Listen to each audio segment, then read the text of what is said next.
Febelwam from Febelwam full sten zat shwera vauzai.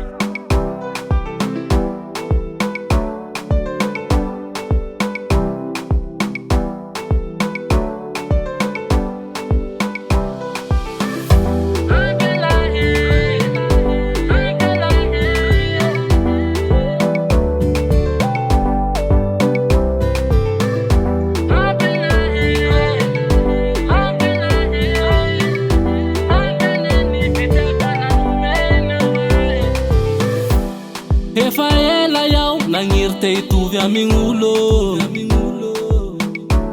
mba nagniry fiay gn'an'olo. Amizao yaho matsiaro sambatre, nahita gne tiako sady miavaky.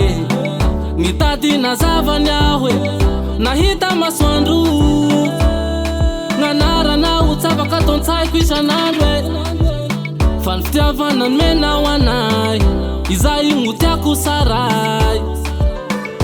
Ampy anahy e, ampy anahy e, ampy anahy e, ampy anahy ny fitiavana nomenao ahy. Ampy anahy e, ampy anahy e, ampy anahy anatin'ny fosifanahy. Hainao fa iaho bandy masikiny,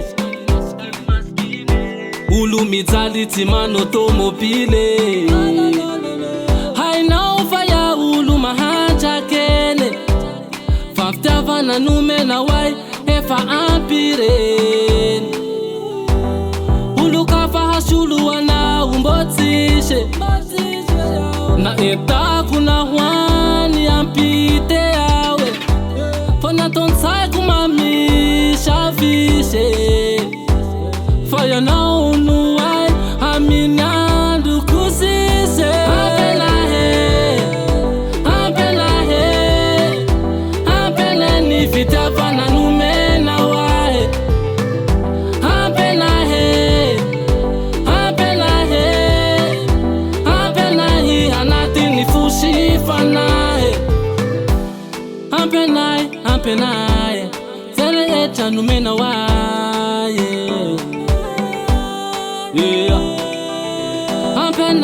Ampy anahy, anaty fosifanahy.